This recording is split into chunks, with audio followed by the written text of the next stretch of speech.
সুপ্রিয় দর্শক, আসসালামু আলাইকুম। সবাইকে স্বাগত জানাচ্ছি আজকের গুরুত্বপূর্ণ সংবাদে। প্রথমেই জানিয়ে দিচ্ছি সংবাদ শিরোনাম, পরে বিস্তারিত। আসসালামু আলাইকুম। এই ধরনের নিউজ করতে হবে সেটা আসলে আমি ভাবিনি। তবে বনিয়ামিন নামক যে প্রাণীগুলো আছে বা আরো যারা অনেকে আছেন তাদের জ্ঞাতার্থে আমাদের এই ভিডিওগুলো করা লাগতেছে। কারণ খালেদা জিয়ার মৃত্যু নিয়ে একটা উস্কানিমূলক অবস্থান তৈরি করা, বিএনপির বিরুদ্ধে একটা বিদ্বেষ ছড়ানো, তারেক জিয়াকে ছোট করা বা মরহুমা বেগম খালেদা জিয়াকে ছোট করা ছাড়া ওনার মৃত্যু নিয়ে যে পোস্টগুলো এরা করছে, তথ্য প্রমাণ দিচ্ছে, আমি আমার আজকের এই ভিডিওতে আপনাদেরকে স্পষ্ট তথ্য প্রমাণের মাধ্যমে প্রমাণ করার চেষ্টা করব যে গতকাল ভোর সকাল 6টায় বেগম খালেদা জিয়া তিনি মারা গিয়েছেন। আসুন দেখি তথ্য উপাত্ত ভিত্তিক কথাবার্তা। যাদের মনে হয় ভিডিওটা শেয়ার করা দরকার অবশ্যই শেয়ার করবেন।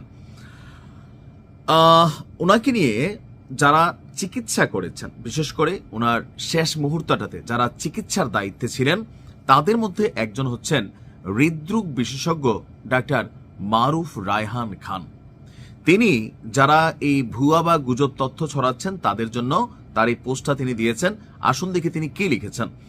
তিনি বলছেন যে আমার critical care medicine specialist classmate এবং ক্লোজ ফ্রেন্ড ছিল বেগম খালেদা জিয়ার অন্যতম সরাসরি চিকিৎসক। প্রতিদিন ওর সঙ্গে কথা হতো ওনার আপডেট এবং ক্লিনিক্যাল প্যারামিটার্স নিয়ে। কাল রাতেই আমরা বুঝতে পেরেছিলাম যে এই রাতটি হয়তো আর পার হবে না। প্রায় 1 মাসের কনভারসেশন শেষ হলো এই মেসেজে। এত খারাপ লাগছে, ইন্না লিল্লাহি ওয়া ইন্না ইলাইহি রাজিউন। গতকালকেও তিনি ডায়ালাইসিস পেয়েছেন। তো যদি ক্লিনিক্যালি তিনি মৃত হতেন, তার শরীরটাকে মেডিকেল সায়েন্স দ্বারা জীবিত রাখা হতো, তাহলে তার ডায়ালাইসিস দরকার ছিল না। কিন্তু গতকালকে তার কিডনির জন্য যে ডায়ালাইসিস, সেটা তাকে দেওয়া হয়েছে। ডায়ালাইসিস পাবার পর তার ব্লাড প্রেশার ফল করতে শুরু করে, অর্থাৎ ব্লাড প্রেশার পড়ে যেতে শুরু করে। রাত 11টার দিকে 3 ধরনের, 2টার দিকে 4 ধরনের প্রেশারটা যেন বাড়ে, সেই জন্য ইনজেকশন দিতে হয়। একই সঙ্গে চলতে থাকার পরেও তার ব্লাড প্রেশার বাড়ানো যাচ্ছিল না। তখনই আমরা বুঝে গিয়েছিলাম যে ডাক্তারিভাবে তিনি হয়তো আর বাঁচবেন না। রক্তের টোটাল কাউন্ট মাত্রাতিরিক্ত কমে গিয়েছিল, যার মাধ্যমে বোঝা গিয়েছিল রোগ প্রতিরোধ ক্ষমতা মারাত্মক অবনতি হয়েছে। আর্টারি লাইনে এবং এইচবি ক্যাথেটার লাইনে অত্যন্ত নটেরিয়াস ব্যাকটেরিয়ার গ্রোথ পাওয়া গিয়েছিল, যা অ্যান্টিবায়োটিক রেজিস্ট্যান্ট ছিল, অর্থাৎ কোনো অ্যান্টিবায়োটিকই তার শরীরে আর কাজ করছিল না।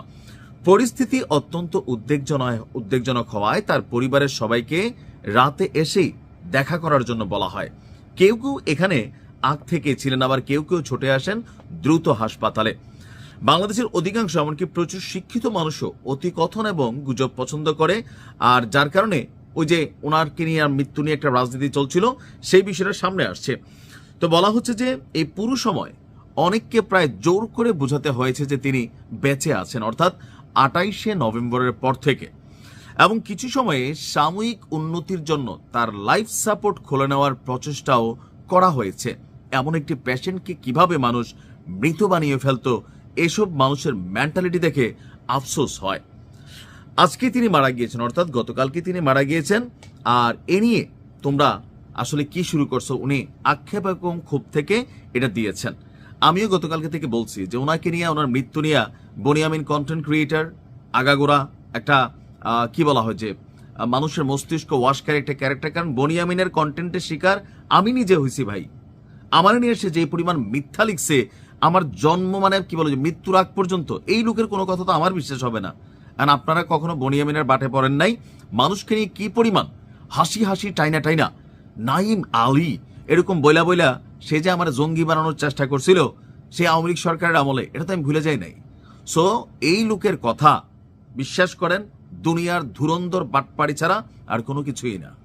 সে তার কাজ এবং কিছু যে আমি বললাম না, জামাতের ভাইয়েরা এই বনিয়ামিনের কান্ধে ভর করছেন, অনেকেই তাকে প্রচারক হিসাবে, প্রমোটকারী হিসেবে আপনারা প্রমোশন করছেন, কিন্তু তার অতীত ইতিহাস আপনারা যদি ভুলে যান, কিসের আপনারা ইসলামের খেদমত করবেন?